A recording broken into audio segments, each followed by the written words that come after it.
Dokter spesialis saraf di Biruan.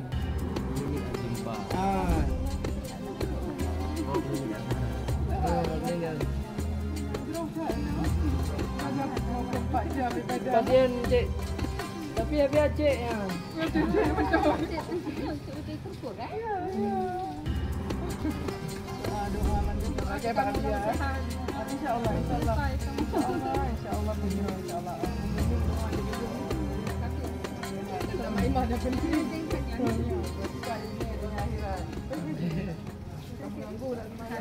Tanah pun banyak kena dalam di dalam pun tidak dia.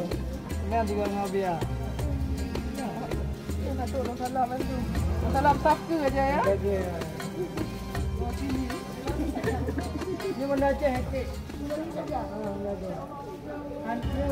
Ada video oh ni orang ada cek berentar cek dia. Kadang buka kereta. Tak ada ada di mana. Ada kafe. Ada kafe. Itu bakal putus dia jadi guna peduk je saya bak apotek ni lah. Mamanya ada miknya ada buat yang pot. Kamu dokter nanya nak kadang nak bisa lah. Nanti kalau bukan macam bau sikit dah. Yang tu dia pun. Dia kerja Medan lah, biasa kan bukan 3 minggu nak Medan dah. InsyaAllah, alhamdulillah dah kali nak Medan dah, sama boleh cuci dah. Ya, doktornya tu. Kalau dia doktor nak kita pakai itu.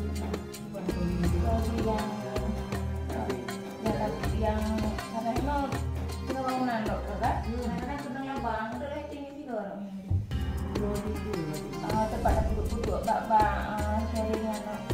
Oh yang dari itu ya? Yang dari Garisnya ada ini gitu. Ini kan payah tak kuat karena bentuk meja dia kan. yang di rumah sakit ada anak terpakai ni apa? Sekarang sakit sendiri. Sakit rame-rame. Ya. Warahmatullahi wabarakatuh. Alhamdulillah wassalatu ala Rasulillah wa ala alihi washabbihi wa mawadah amma ba'du. Alhamdulillah syukur kepada Allah, selawat dan salam kepada Rasulullah sallam dan juga kepada para sahabat sekalian. Alhamdulillah pada hari yang sangat berbahagia ini saya kedatangan keluarga besar Cik Manuwaji, walaupun dokter tapi Cik Adi alhamdulillah atas diberikan kesempatan keluangan waktu untuk hadir ke tempat kamu yang sangat mulianya di daerah Tufatul Baiza Mafat Aceh.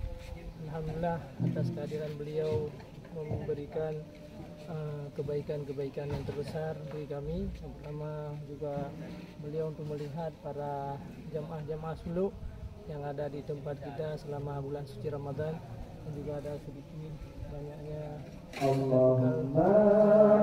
sumbangan-sumbangan dari daripada beliau untuk para buka puasa bersama para jamaah-jamaah seluruh yang ada di sini.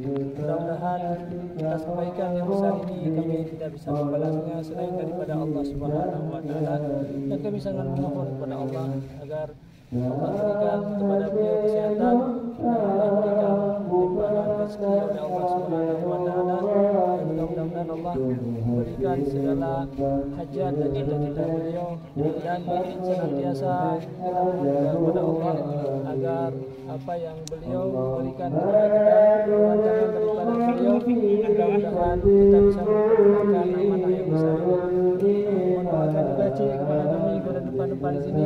Mudah-mudahan sama-sama berjuang untuk menjadi umat Nabi Muhammad SAW. Assalamualaikum warahmatullahi wabarakatuh.